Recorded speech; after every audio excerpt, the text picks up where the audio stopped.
Ngayon, pahinga muna tayo, punta muna correct, sabi ni Slap, you're correct. Okay, salamat boss. Oh, ngayon pumunta muna tayo kay Tikboy, mga bossing, 'no? Kay, Anjo Iliana. Kumbaga, paano tayo, pa pagaan muna tayo ng isang topic. Oh, eto, talagang nagso-sorry na. Sabi nung iba, nag-sorry ka pa. Ayan, ayan na. Nag-aano na, humihingi na po ng tawad mga bossing with matching mga yak-yak. Tulog ka na. Tulog ka na ng kagabi, Boss Mark. Tululaway mo. Uy, ano yung sinasabi niyong tulog na ako? No, yung nakesaldi ko. Oho, talagang walang kwenta at nakakaantok. Eto, pakinggan ho muna natin si Tikboy. Talagang nagmamakaawa na, nagsosorry na ho, Ma'am Chris Rose. Oh, pakinggan niyo ho. Sabi nung iba, nag-sorry ka pa pero damage has been done. Kaya ka magsasorry kasi meron kang ginawa na hindi maganda. Oo. Pero mukhang hindi po siya pinapansin nung mga nung TBJ. Ano po, Arden Lusande, shout out sa'yo. Boss Mark, pabati naman ng anak ko, birthday ngayon. Si Ada Sofia Lusande. Naku, happy birthday sa'yo. Ada Sofia Lusande. Ayan, mahal na mahal ka ni daddy mo. At saka, happy birthday na din kay Chaicher. No? Nasa si Chaicher? Sana all. Siguro nagse-celebrate yung kaya wala dito. No, sabihin nyo, binati ko siya. Oh. Game!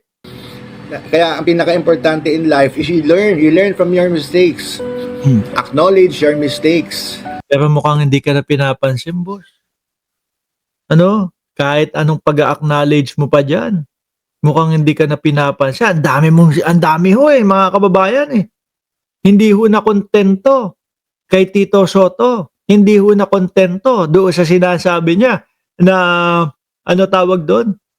Yung sinasabi niya na, oh, Tito Sen, gusto mo sabihin ko yung 3 kabit mo? Hindi na kontento ng ganon.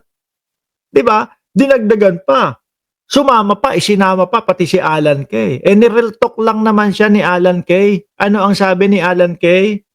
No, wag ka nang sumali sa problema ng bayan. Di po ba? Yun lang ang sinabi ni Alan Kay ho, mga bossing. Oh, parang hindi pa, hindi pa yata si Alan Kay ang mismong nagsalita noon, kundi yung Alan Kay Facebook fan club. Di ba? Yung Alan Kay fan club ho, mga bossing, pinatulan ni Tikboy. Napikon siya eh. Kasi ang sinasabi niya, no, sumusundot-sundot, natatakbo daw siya senador ni Sara Duterte. Kaya ho siguro, yung ginagawa nila Chis Escudero, ganun pala, no? Ganun pala yung tawag diyan? Ganun pala yung pag-audition. Kung paano yung ginagawa nila Chis Escudero. Di ho ba, mga kababayan? Siguro, ginaya. Ganito pala. Sasabihin ko, si Tito Sen ay may 3 kabit. Kaya lang ho, mga kababayan, mukhang demanda ang aabutin ni Tikboy. Sabi ni Paulo Saison, kabit sa tubig, kabit sa internet, at kabit sa Meralco. Yang mga kabit ni Tito Sen. Hindi, alam nyo ba kung ano ang mga pangalan? No? Alam nyo ba kung ano ang mga pangalan ng kabit daw ni Tito Sen? Unang-una, si Rudolph. Pumangalawa, si Frosty, the Snowman. Tama ba? Pumangatlo, si Chavit Singson na daw. No? Yun yung mga pinagsasabi. At wala na. Dinamay na lahat. Damay na yung Aldab. Dinamay pa si Senator, si Konsehal James Shop, mga bossing. Ako, kilala ko no? Kilala ko si James Shop Yung mga laro nyo, tanong nyo kay Paulo Saison kung sino ang James Shop ng Cayman, mga kababayan. Yung mga 100 shot nun, nako po, mga bossing.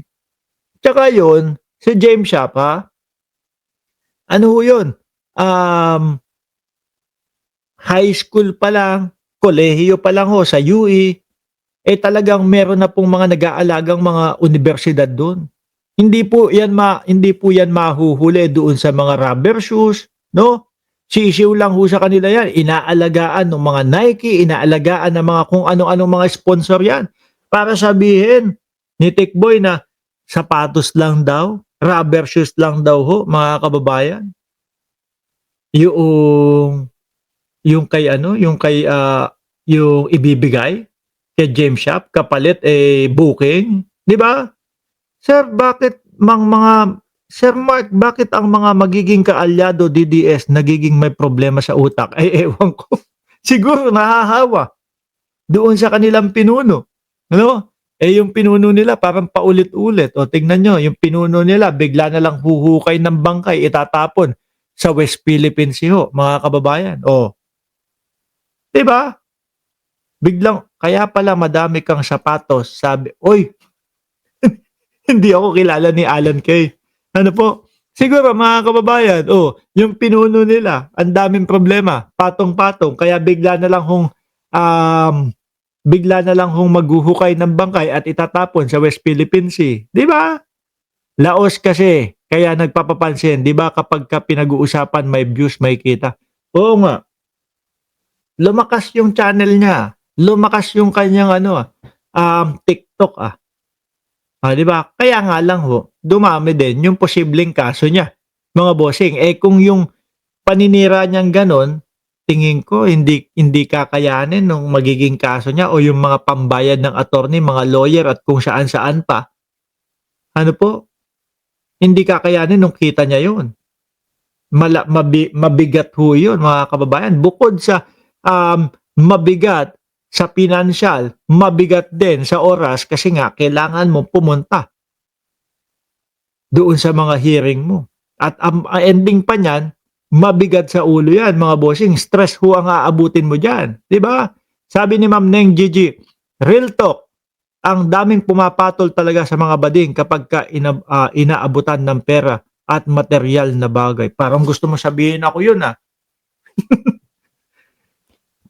Boy, magkano kaya ang bayad sa mga DDS? Ewan dito. Hindi. Ang tingin ko dyan, Ma'am Cleofe Lapis, no? Ang tingin ko ho, parang si Kiko Barsaga. Parang si Kiko Barsaga ho, mga boss, na uy, sumikat. Uy, ayos biglang naging talk of the town ako Uy, mukhang iboboto ako ng mga DDS kasi kinalaban ko si Tito Sen Si Tito Sen kasi is ayaw ng mga DDS para maging Senate President. Di ba? Ayaw ng mga DDS para maging Senate President si Tito Sen. Bakit to? Kasi pro-impeachment yan. Iboboto ako ng mga DDS. Aba, ituloy-tuloy ko ito. Pumasok ko sa utak yung hangin. Magsenador na daw ho siya. Nag-audition kay Sara Duterte. Baka masama sa lineup ni Sara Duterte. Kaso yung lineup ni Sara Duterte baka imposible pa nga ho yan.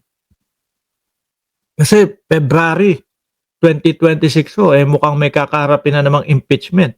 At eto ho, mga kababayan, tingin ko magiging pulido na ho. Bakit? Kasi kumbaga, yung unang mga impeachment nila, sumablay. Yung unang mga impeachment nila, nabutasan sila. Eto, ang gagawin nila, pupuliduhin nila yan.